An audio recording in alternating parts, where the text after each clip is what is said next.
नमस्कार, मी केतकी चितळे. बातमीच अशी धक्कादायक वाचून उठली आहे की काय बोलावं काही कळत नाहीये यावर. म्हणजे ज्या लोकांनी तुम्हाला मतही दिलं नाही त्याला स्ट्रेंथन करायला, त्याचं बळकटीकरण करण्यासाठी तुम्ही त्यांना 10 कोटी रुपये देताय. तुम्ही बधीर आहात की तुम्ही आम्हाला बधीर करून सोडणार आहात? मी नेहमी म्हणत होते की लोकसभामध्ये तर कोणाला मत द्यायचं हे ठरलेलं आहे, त्यात काही प्रश्नच नव्हता. कारण सेंटर मला माझा प्रधानमंत्री कोण हवाय हे बघून मत दिलेलं होतं. पण विधानसभेत कोणता झेंडा घेऊ हाती हा प्रश्न पडणार आहे हे मी आधी पूर्वीपासून बोलत होते, सुरुवातीपासून हे मी बोलत होते. पण आता तर तुम्ही माझं मत अगदी ठाम करूनच सोडलेलं आहे. राष्ट्रामध्ये जिथे तिथे मोर्चे निघतायत की वक्फ बोर्डला खारिज करा, वक्फ बोर्डला खारिज करा, आणि तुम्ही वक्फ बोर्डला 10 कोटी रुपये सँक्शन करताय.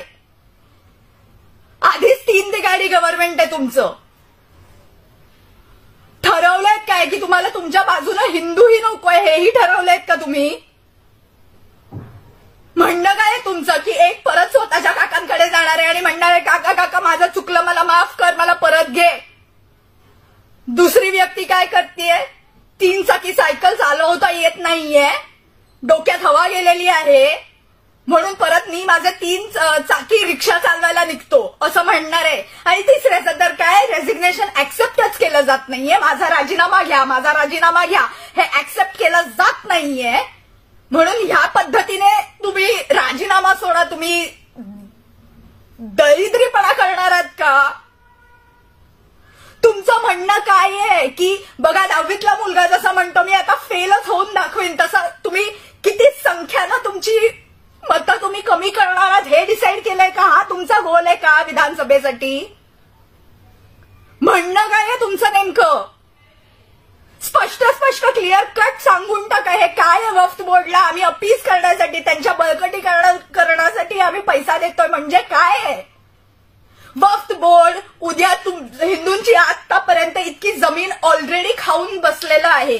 बरं, वक्फ बोर्ड तुमच्या घरी उद्या आला, म्हणाला की हे मी जे बघतायत त्यांना सांगतेय की आपल्याकडे आला वक्फ बोर्ड मधली माणसं आणि म्हणाली की ही जमीन आमची आहे तुमची नाहीये, तर आपण बोंबा मारत रस्त्यावरती फिरू, कारण वक्फ बोर्डचा डिसिजन हा हायकोर्ट किंवा सुप्रीम कोर्टमध्ये चालत नाही. धन्य हो त्या बॅकसीट ड्रायव्हर मातेचं व सोनियाजी गांधींचं, ज्यांनी वक्फ बोर्डला ही परमिशन दिलेली आहे की जे काय घडेल ते वक्फ बोर्डच्या म्हणजे त्यांची जी काय समिती आहे तिकडेच रिझल्ट आणि तिकडेच आर्ग्युमेंट ऐकली जाईल. आणि ह्याचमुळे हिंदूंचे अतिशय कितीतरी कोटी एकर जागा हडपल्यात यांनी की दुसरे हायेस्ट लँड ओनर्स आहेत वक्फ बोर्ड. सर्वात पहिलं थँकफुली गव्हर्नमेंट ऑफ इंडिया आहे आणि दुसरं वक्फ बोर्ड आहे ज्याच्याकडे सर्वात जास्त जमीन आहे. ह्यांना रद्द केलंच पाहिजे. आणि तुम्ही त्यांना 10 कोटी रुपये देताय, सँक्शन करताय त्यांना. अरे निर्लज्ज माणसांनो, थोडा तरी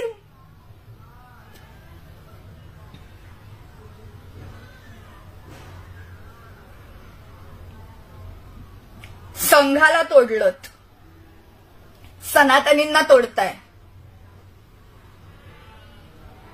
नोटाला आयुष्यभर मी शिव्या घालत आलेले आहे की नोटा एवढा भिक्कारीपणा ह्या जगात नसेल.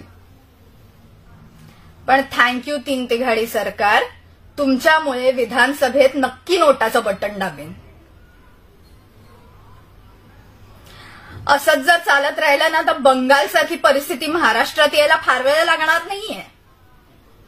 तिकडे दीदी बोलावतेच आहे बांगलादेशींना, इकडे तुम्ही रोहिंग्यांना जागा द्याल.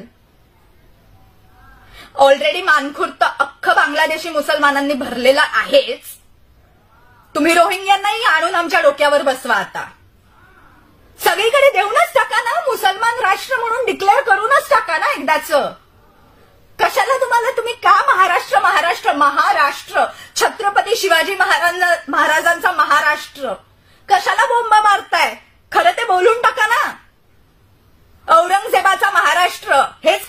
तुम्हाला, करून टाका.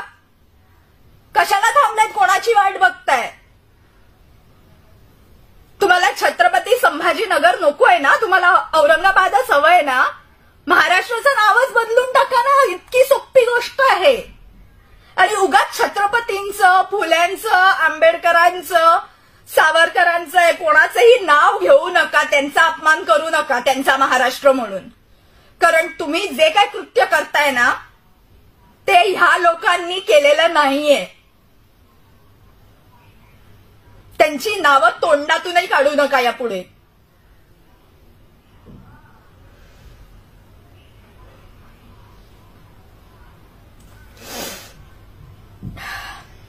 जय हिंद, वंदे मातरम, भारत माता की जय.